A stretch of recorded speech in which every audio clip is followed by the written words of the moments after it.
ராசி நண்பர்களே, இந்த 2025 ஜூன் மாதம் நீங்கள் உங்கள் மூத்தவர்கள், தந்தை மற்றும் உயர் பதவியில் உள்ளவர்களுடன் நேரத்தை செலவிடுவீர்கள். மேலும் அவர்களிடமிருந்து கற்றுக்கொள்ள வாய்ப்பு கிடைக்கும். உங்களுக்குள் இருக்கும் பொறுமையின்மையை நீங்கள் கட்டுப்படுத்த வேண்டும். இல்லையெனில் ஜூன் 15ஆம் தேதிக்கு பிறகு நீங்கள் எதிர்மறையான முடிவுகளை சந்திக்க நேரிடும். இந்த மாதம் தொழில் மாற்றத்திற்கு நல்லது, ஆனால் உங்கள் செலவுகள் அதிகரித்து தடைகளை உருவாக்கக்கூடும். 15ஆம் தேதி முதல் உங்கள் நம்பிக்கையும் சகிப்புத்தன்மையும் நன்றாக இருக்கும். முன்பு ஏதேனும் குழப்பம் இருந்திருந்தால் ஒருவேளை சூரியனின் பெயர்ச்சி காரணமாக இருக்கலாம். இப்போது அமைதியான மனதுடன் சரியான முடிவை எடுக்க முயற்சி செய்யுங்கள். 22ஆம் தேதி முதல் சர்ச்சைக்குரிய விஷயங்களிலிருந்தும் எதிர்மறையான நபர்களிடமிருந்தும் விலகி இருங்கள். இல்லையெனில் உங்கள் வாழ்க்கையில் சச்சரவுகள் அதிகரிக்கக்கூடும். 7ஆம் தேதி முதல் செவ்வாய் கேதுவுடன் சஞ்சரிப்பதால் அதிர்ஷ்டமின்மை ஏற்படும். ஆனால் இந்த நேரத்தில் வெளிநாட்டு தொடர்புகள் அதிகரித்து உங்கள் தொழிலில் உங்களுக்கு உதவக்கூடும். மேலும் நீங்கள் மர்மமான அல்லது மறைபொருள் அறிவியலிலும் ஆர்வம் காட்டக்கூடும். அரசியல் மற்றும் சமூக நடவடிக்கைகளில் ஆர்வம் காட்ட இந்த மாதம் நல்லது. இந்த துறைகளில் போராட்டங்களிலிருந்து பெயர், புகழ் மற்றும் நல்ல பலன்களை பெறலாம். மத பயணங்களுக்கும் உதவிகரமான குருவின் உதவியால் எதிரிகள் மற்றும் நீதிமன்ற வழக்குகளை உங்கள் முயற்சிகளால் வெல்லவும் இது ஒரு நல்ல நேரம். சிறந்த முடிவுகளுக்காக உங்கள் வாழ்க்கையில் ஒரு பெரிய படியை எடுக்கலாம். ஆலோசனை இல்லாமல் புதிய வேலை அல்லது வேலைகளை மாற்றுவதை தவிர்க்கவும். புதிய தொடர்புகளில் தாமதம் மற்றும் தொழில் தொடர்பான குறைவான சந்திப்புகள் சாத்தியமாகும். எனவே உங்கள் முயற்சிகளை அதிகரிக்கவும். பன்னாட்டு நிறுவனங்களிலிருந்து புதிய சலுகைகள் தாமதமாகலாம். எனவே நேர்மறையான கண்ணோட்டத்தை பேணுங்கள் மற்றும் பொறுமையாக இருங்கள். 15ஆம் தேதி முதல் உங்களுக்கு மூத்தவர்களிடமிருந்து உதவி கிடைக்கும். ஊழியர்களிடமிருந்து மரியாதை கிடைக்கும். முன்னாள் ஊழியர்கள் உங்கள் நிறுவனத்தில் மீண்டும் பணியாற்ற விரும்பலாம். எனவே அவர்களுக்கு ஒரு வாய்ப்பு கொடுங்கள். 7ஆம் தேதி முதல் 12ஆம் தேதி வரை உங்கள் துணையுடன் ஏற்படும் குழப்பங்களை தவிர்க்கவும். சுரங்கம், இரும்பு வேலை, சட்டம் அல்லது மருத்துவராக இருப்பவர்களுக்கு இந்த மாதம் நல்லது. அதிக வாடிக்கையாளர்களுடன் புதிய வாய்ப்புகளை பெறலாம். நீங்கள் ஆர்வமாக இருந்தால் அரசாங்க வேலைகளை பெற வாய்ப்புள்ளது. இருப்பினும் பதவி உயர்வுகள் மற்றும் சம்பள உயர்வுகள் தாமதமாகலாம். அலுவலகத்தில் சக ஊழியர்களுடன் தனிப்பட்ட உறவுகளை தவிர்க்கவும். மேலும் அதிகாரப்பூர்வ திட்டங்களை பற்றி விவாதிக்க வேண்டாம். இந்த மாதம் அதிர்ஷ்டமான தேதிகள் 10, 12, 14, 24, 30 ஆகும். உங்கள் காதலருடனான உங்கள் உறவு மேம்படும். எனவே நீண்ட பயணங்கள் மேற்கொண்டு மலைப்பிரதேசங்களில் தனிமையாக இருக்க திட்டமிடுங்கள்.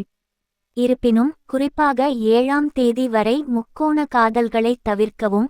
மேலும் உங்கள் காதலரின் நண்பர்கள் மீது ஆர்வம் காட்ட வேண்டாம். 15ஆம் தேதிக்கு பிறகு உங்கள் காதலிக்கு ஆச்சரியங்களையும் பரிசுகளையும் வழங்குவீர்கள். குறிப்பாக உறவை மேம்படுத்த. உங்கள் காதலருடனான உங்கள் உறவு நாளுக்கு நாள் வலுவடையும். திருமணமானவர்கள் தங்கள் துணையுடன் மகிழ்ச்சியான நேரத்தை செலவிடுவார்கள்.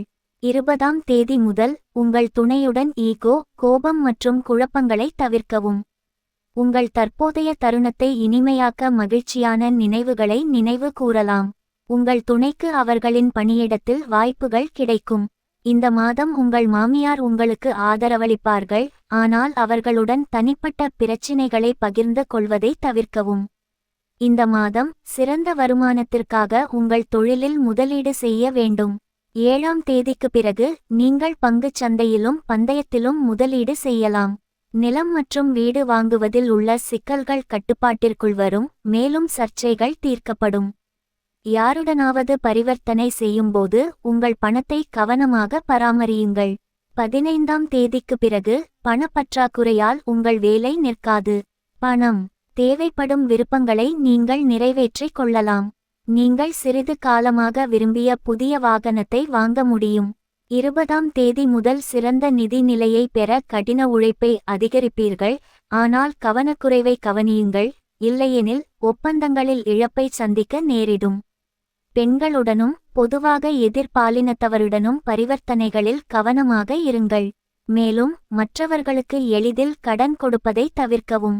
உங்கள் புதிய வருமானம் திடீரென்று அதிகரிக்கக்கூடும், மேலும் உங்கள் வாழ்க்கை தரமும் அதற்கேற்ப மேம்படும். பண விஷயங்களில் உங்கள் தந்தையிடமிருந்து உங்களுக்கு ஆதரவு கிடைக்கும். மாணவர்கள் தங்கள் உணர்ச்சிகளையும் கவனச்சிதறல்களையும் நிர்வகித்து நல்ல பலன்களை அடைய படிப்பில் கவனம் செலுத்த வேண்டும். புதிய மற்றும் சிறந்த நண்பர்களை நீங்கள் உருவாக்கும்போது உங்கள் கவனமும் கடின உழைப்பும் அதிகரிக்கும். நீங்கள் ஒரு தொழில்முறை படிப்பை தொடங்கலாம். பெற்றோர்கள் உங்களை ஆதரிப்பார்கள், மேலும் நீங்கள் புதிய கல்வி படிப்புகளிலும் சேரலாம். கல்லூரியில் வெளிப்புற பிரச்சினைகளை தவிர்க்கவும். மேலும் உடல் வலி மற்றும் காயம் ஏற்பட வாய்ப்புள்ளது, எனவே உங்களை நீங்களே கவனித்துக் கொள்ளுங்கள். மீன ராசி குழந்தைகள் துணிமணிகள் மற்றும் பிற பொருட்களை வாங்கும் போது பொறுமையாக இருக்க வேண்டும். அதிக இணையத்தை தவிர்க்கவும். மேலும் நல்ல நண்பர்கள் குழுவை தேடுங்கள், இதனால் நீங்கள் படிப்பில் உணர்ச்சிபூர்வமான ஆதரவையும் உதவியையும் பெறுவீர்கள், மேலும் தேர்வுகளில் மோசமான முடிவுகளை தவிர்க்கலாம். குழந்தைகள் கல்வி மற்றும் பிற செயல்பாடுகளிலும் சிறப்பாக செயல்பட முடியும். குறிப்பாக இந்த மாதம் வயிற்று பிரச்சினையை எதிர்கொண்டால் நீங்கள் பரிசோதனைகளுக்கு செல்ல வேண்டியிருக்கும். உங்கள் குடும்பத்துடன் நல்ல நேரத்தை செலவிடுவீர்கள். வெளியே செல்ல நேரம் ஒதுக்குங்கள். வீட்டில் விருந்துகள் மற்றும் சிறிய விழாக்களை ஏற்பாடு செய்யலாம், இது உங்கள் சகோதரர்களுடனான உங்கள் உறவை மேம்படுத்தும். உங்கள் பெற்றோருடன் சேர்ந்து கோயில் நிகழ்ச்சிகளுக்கு சென்று வரலாம், அது உங்களுக்கு அவர்களின் ஆசிகளை பெறும். உங்கள் தந்தைக்கு புதிய வாய்ப்புகள் அல்லது அவரது வாழ்க்கையில் ஒரு பதவி கிடைக்கக்கூடும். குறிப்பாக மாதத்தின் நடுப்பகுதிக்கு பிறகு உங்கள் உடன்பிறந்தோரின் ஆரோக்கியத்தை கவனித்துக் கொள்ளுங்கள். இந்த நேரத்தில் குடும்பத்தினருடனோ அல்லது நண்பர்களுடனோ வெளியே செல்வதை தவிர்க்கவும். பழைய நோயிலிருந்து விடுபட உதவும் புதிய சிகிச்சையை பெறலாம். ஆரோக்கியமான கல்லீரலுக்கு வெளிப்புற உணவு மற்றும் தொற்றுகளை தவிர்க்கவும். யோகா பயிற்சி செய்து காலை நடைப்பயிற்சிக்கு செல்லுங்கள். வாரம் ஒரு முறை குலதெய்வம் கோவிலுக்கு சென்று வழிபட்டு வந்தால் நல்லது நடக்கும்.